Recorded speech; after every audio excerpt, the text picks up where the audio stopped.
YouTube, what the crap's going on? Heir of Carthage here, bringing you back to the Baktria campaign on Rome 2. And the last time we left off, this is not where we left off. A few things have happened. So when I recorded this episode, I did it on my broadcaster, my live broadcast software, which is cool because it automatically records and renders it and saves me the rendering time, which is fantastic because it helps me bring you all more videos, which is why you may have noticed an increase recently. But the bad thing is that I didn't realize that I forgot to switch scenes on my broadcaster after I did my little intro clip, which means that I just recorded the intro clip for the entire 25-30 minutes while I was recording, and you can hear me, you can hear the game, but you can't see it. So that was worthless footage, and I had saved my game just afterwards before I tested it. So unfortunately for you, you missed that piece. And of course, I am double checking it right now, and I am indeed recording the game footage. So let me explain to you what happened, and to be honest, you didn't miss much. I retreated this army back to Edessa, as I said I would, and I replenished it, and came back and took Antioch from the Armenians. But like, dang it, we missed the taking of Antioch. No, you didn't. The Armenians completely left it undefended. There was like 2 Eastern spearmen and some mob who were defending it, so you didn't miss anything there. In the north, remember that I had an army right abouts here when we left off?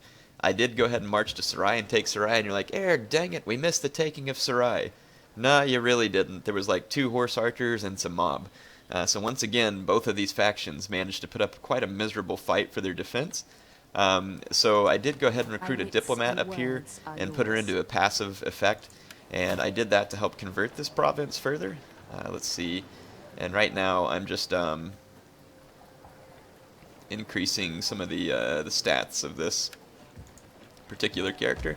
So you can see here, Sarai, I've taken it, and then I've also taken Antioch, and I'm still in control of Edessa. Edessa's not super happy, and I'm not sure what I'll be able to do about that, and to be quite frank, I don't even care if it rebels and just goes away, because the Persians and the Medians are out there duking it out for control of that area, and I don't really give a crap. I control Antioch, which means that, and it's kind of weird that Antioch is the capital and Tyros is smaller, but I guess that kind of makes sense. It was a Seleucid power. Look at that, Pergamum is attacking the Seleucids at Antioch, or at Tyros. And let's see, the Ptolemies are in control of Jerusalem. So the Seleucids are in bad shape. They've only got, a few provinces left. They've gotten hammered pretty bad here, it looks like. And I'm not sure how their allies are doing. So as soon as I defeated the Armenians, they immediately sued me for peace because they knew what was coming. Not a bad decision by them at all, because I did intend to kill them, but at this point I'm going to go ahead and just build this city up a little bit. I'm going to go ahead and build a muster field. I'm having a bit of a food shortage issue, probably because of the number of armies that I have out and about, I guess. I don't know. Anyway, I'm building this building in Antioch, and I need to capture some more outlying settlements so that I can increase my my output of what do you call it? Oh, ready for orders. These guys are taking attrition? I did not know this. Oh, it's the food shortage. Troops being deserting because no longer sustain them with food.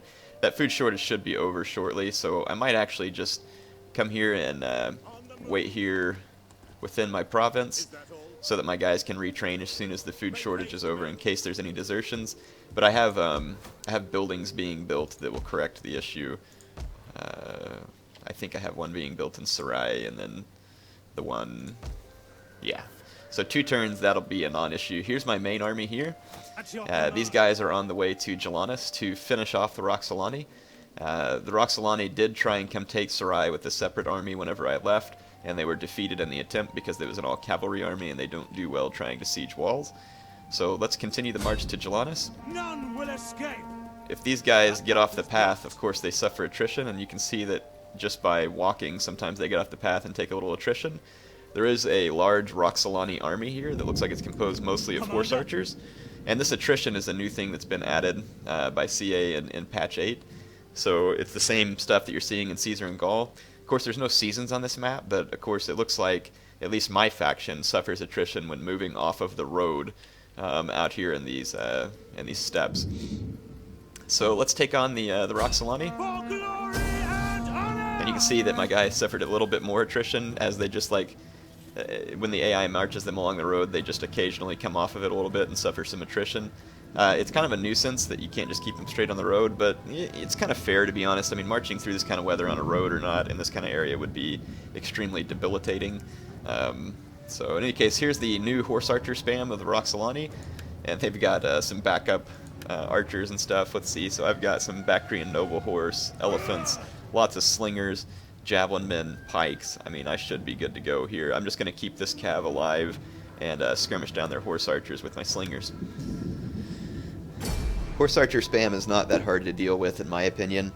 It may be harder to deal with if it was against a person. That many horse archers probably could skirmish down my slingers, but slingers kill horse archers pretty bad. And especially if you put the right kind of formation up, it can be hard for the enemy to get at you. And especially in this case, when it's all horse archers, they don't have any heavy shot cavalry.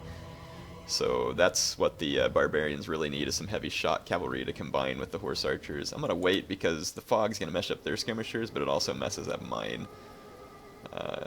And this one makes units take longer to recover from fatigue. That'll be good because I plan to kind of be sitting still and they're going to be the ones running around. So let's start deployment. Well, actually, I attacked them, but they're an army of horse archers, so once again I expect that it's going to be them doing a lot of running around and not the other way around. Bactrian hillmen!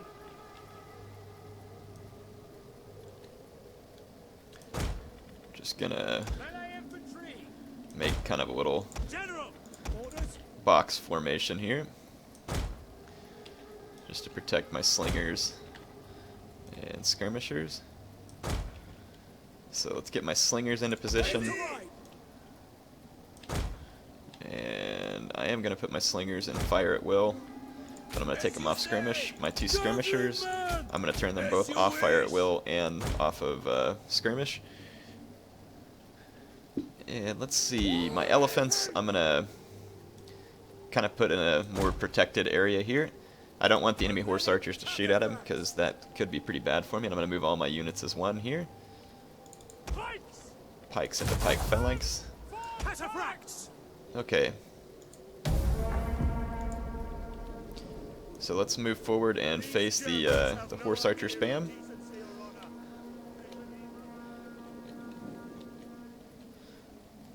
Wow. Even though they have a horse archer spam, I do believe the AI is just going to sit there.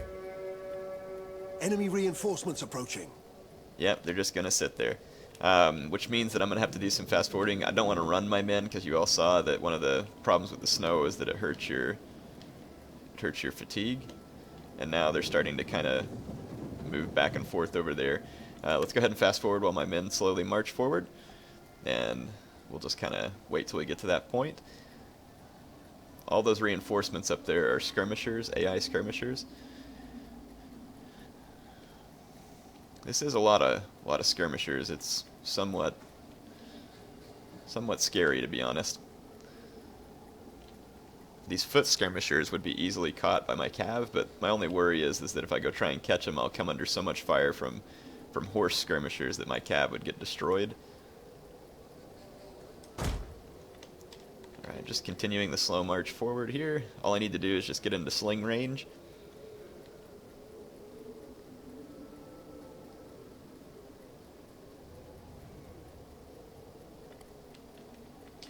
And one strategy you can use against the AI when it comes to skirmishing is you can actually, you can just leave your pikes in front of your slingers, but still get your slingers within range. The AI will automatically target your infantry, leaving your skirmishers open fire on the AI, and they'll be able to fire without taking missile casualties in return. If you're worried about losing your infantry, obviously I don't suggest that strategy, but if your infantry is less important in the fight than your skirmishers, then it's one way you can go. If the AI was smart, it would be surrounding me with skirmishers right now and opening fire, but obviously it's not. So I'm just gonna, like I said, continue moving up until I'm just within range.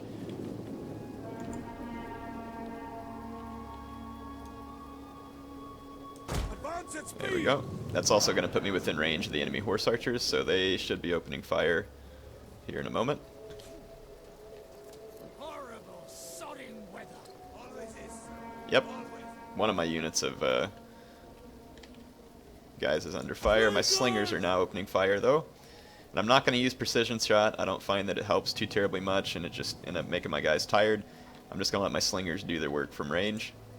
I've got one unit that didn't quite move up with the formation for whatever reason, so I'll move it up. I'm already taking my toll on these horse archers. I am taking some damage to this pike unit here, though. It's under a lot of fire. Double time. Gonna have to pull it back and see if we can get it out of range of some of that fire. Horse archers are taking a lot of damage from my slingers. My slingers are doing a fantastic job right now, actually, so I'm just gonna let them keep going. There are some foot skirmishers moving into position, so I'm gonna take these Bactrian nobles over here and see if I can catch them. The foot skirmishers worry me a little more. The AI has switched to flaming ammo with some of its units, which is fantastic. Heavy shot or something would be a lot worse. So again, the AI not making the best decision there. And I know you can't really see the projectiles very well because of the snow, but my slingers are raining down a lot of crap on the enemy horse archers. In fact, you can see they've burned through a lot of ammo even. Not sure exactly where they're targeted because I have them all on fire at will. I'm going to see if I can separate out these foot skirmishers. It looks like the AI is bringing them back under cover, so I'll just leave them alone for now. I don't want to lose my horsemen. Yeah, my slingers are doing great. We've got lots of dead horse archers everywhere. See the horse archers continuing to drop. My slingers have burned through about half of their ammo. Let's see, we've got over... Well, this one's not getting any kills for whatever reason. It says it's firing, but it's not getting any kills. Fire on the enemy. I'm going to give it a new target. Because this one... Oh, it hasn't been firing for very long. That's why it doesn't have many kills. These other ones have been firing longer, and they're all getting a lot of kills. My pikemen taking a few losses, but because of the AI's inability to skirmish properly, they're the ones that are going to be in big trouble here. Yeah, and they're dropping fast here. And all they have is step archers. They don't have any step slingers, or if such a thing exists, which means that I have a range advantage. Like I said, not even sure if such a thing exists. But almost all of their horse archers are dead, which is good, because with the horse archers out of the way, they do have these step noble lancers, which is the only strong cav unit they've got. My cataphracts should be able to handle those guys, and they've also got these mercenary Sarmatian lancers.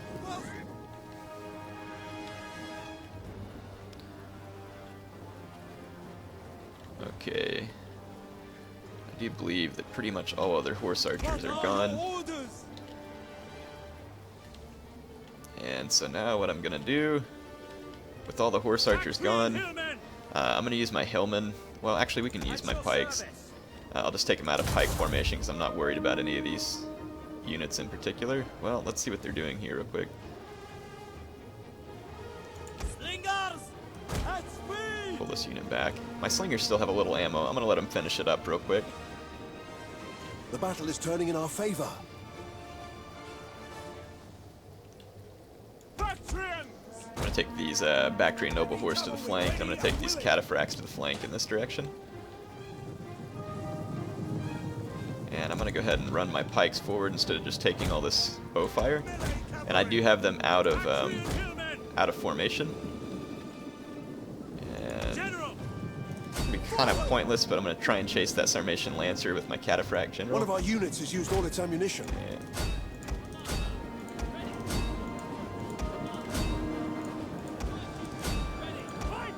Okay, I've engaged their units here. My pikes, I thought would be able to take these guys in melee, but some of them are dying. So I need to come support my pikes quickly before I lose any of them. I've got one unit that's likely to rout here. Our general is under attack. But if I quickly strike with hammer and anvil, you can see my cav are quite slow. Oh, this is my Cataphrag general. For some reason it went straight to him. It's glitching out, taking out these lancers. So he'll be doing fine, and it looks like my my hammer and anvil strikes with my noble horse landed the destruction that was required. And we have a victory. So we're going to end the battle. We've defeated the main Roxalani force. Not without some casualties, but it's defeated. Kudos to my slingers there for racking up a ridiculous number of kills. That one unit hadn't gotten to use all its ammunition yet, but all the rest doing quite well. Over 300 kills on 3 of those. Again, slingers are very good against horse archers, and that holds true in multiplayer too. You have to be pretty careful of them. The armored horse archers will do a little better versus slingers, but still something that you have to be aware of. We hunger for blood. None will escape. Okay, so we can auto-resolve and take Galanis here. And that'll be the end of the Roxalani. They have an army out in the field, I think, closer to Sarai, so they may not be extincted yet as a faction. I'd like to change that because they still have some agents running around. I'm going to occupy because I need this land. I don't know how in the world this would be good land for it, but I'm going to try and... Oh, no, cancel that. I'm going to convert some of these buildings out here, of course, and convert them to food-producing structures. And with the Roxalani vanquished, it should help me bring all these other areas under control. This warlord's going after my dignitary. Their other armies are suffering attrition, will be forced into some kind of action. I wonder who these guys are and what they're doing on my land. I'm at war with them. Apparently they are aligned with the Roxalani, so they may be coming back for a bit of vengeance. Which means that I would like to get my army back from Galanis as soon as possible, but I'm going to have to let them retrain for a turn. And Galanis won't be helpless, I don't believe. It should be able to defend itself relatively soon, but if this is a nomad army, they are in forced march. But if it's a nomad army, they'll be able to march quite a ways in one turn because it'll be all cav. But in any case, we've taken out the Roxalani. That's good. And my food shortage appears to be fixed. And we have more buildings on the way, so that should be the end of the food shortage. At your command. This army still says it's going to be suffering. Oh, no, that's because we took over that province. So at the end of this turn, my guys shouldn't be suffering from the food shortage. I don't think there's any other buildings I can build on this turn. We do have an unassigned skill, though, so let's take care of that. And we're going to be all over the map since we've gone up here into nomad country. Okay. So the food shortage has been solved. My income's still good. I've got 3 pretty large armies, albeit the one in Antioch is not very strong. I'm going to need some better infantry units in it as soon as possible. Here comes a Roxalani assault on Sarai, and it's giving them really good odds because my garrison's still beat up from where I previously defeated them. But of course I'm going to fight this personally to try and stop them from getting control of Sarai. I can put those slingers on the walls, and I'm guessing I can kill most, if not all, of those horse archers. And then I'll just leave my infantry down by a gate where they're going to have to try and burn their way through. I don't know if they bring siege equipment. If they do, they'd have to dismount their horsemen to move it. So, we'll see what happens. See if we can defend Sarai. Sarai doesn't have much of a garrison force yet. And let's just make sure that the walls aren't breached anywhere. It's cool scenery. Let's see, the enemy is arrayed outside this area. So here they are over here. I'm honestly not sure where they plan to go attack, but I'm assuming it's probably going to be in this vicinity. Yes, there's no breached wall that I'm aware of. This is a cool city. I haven't seen this layout before. Ready to march!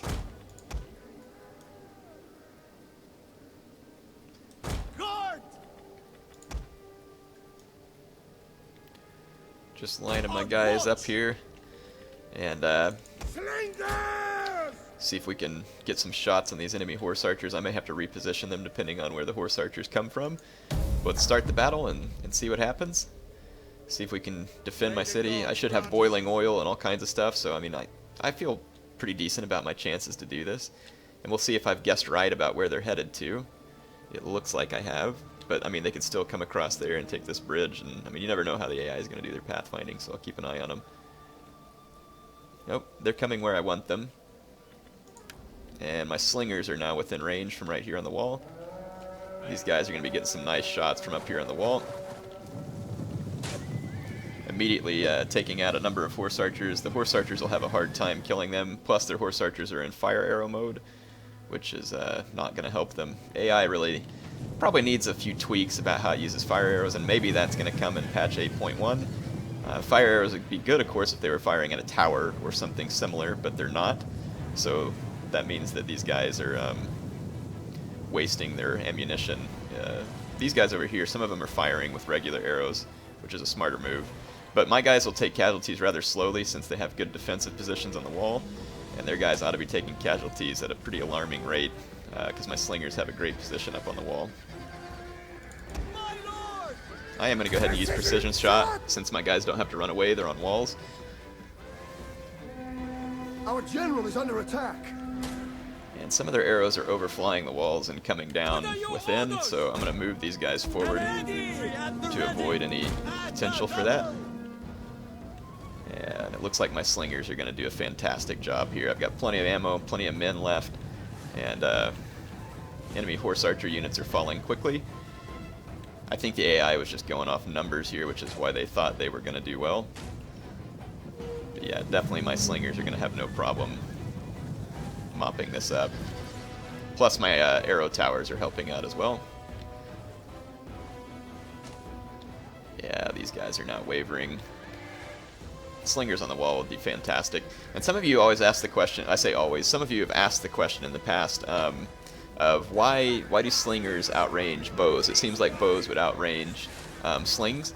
That's actually true in some ways. There's only a certain number of bows that can really match the range of slings, and that would be a composite bow or a long bow. And of course the long bow wasn't really known in these times. Yeah, there were some forms of long bow out there, but I'm talking about the English longbow case. It was, or the Welsh longbow as some people call it. It was a long ways down the road, but a composite bow was the only thing that could match it because it had the better pull. A sling was easier to build. It was very cheap. It was very easy to make ammunition for it. All you needed was baked clay, stones, or sometimes the Greeks and other factions would make lead bullets. So it was very easy to obtain ammunition. And basically it just works on a simple principle that you're extending the length of the arm of the person slinging the stone. If you're ever in a physics class, it's pretty simple using the velocity, basically the ability to increase the velocity of that stone by being able to twirl it on a longer lever. All the words I'm using here are not exactly in place, so if you're a physicist and you're out there getting on to me, I understand, but I'm just trying to explain it in layman's terms here. In any case, there we go. Easy victory against the tattered Roxalani there. They've been driven off, back to continue suffering their attrition. What does worry me is if that other nomad army is able to make it to Sarai on this turn, because if they do, I got a feeling we won't be so lucky, because my men are already thrashed. I'll definitely need to, once those guys get a little bit retrained, bring them back down from Galanis to Sarai, and then move on to apparently take out this other nomad faction that is upset at me for killing the Roxalani. All the nomads are going to hate me a great deal. And it looks like those guys have walked off and started to take attrition now as well, which is fine with me. Armenians look like they're trying to help Pergamum. And who is that? Someone just dropped a spy off on my coast. Interesting. Kind of just see what's going on here. We're almost out of time on this episode. I've been timing my episodes to be roughly 25 to 30 minutes, so they should be consistent every day.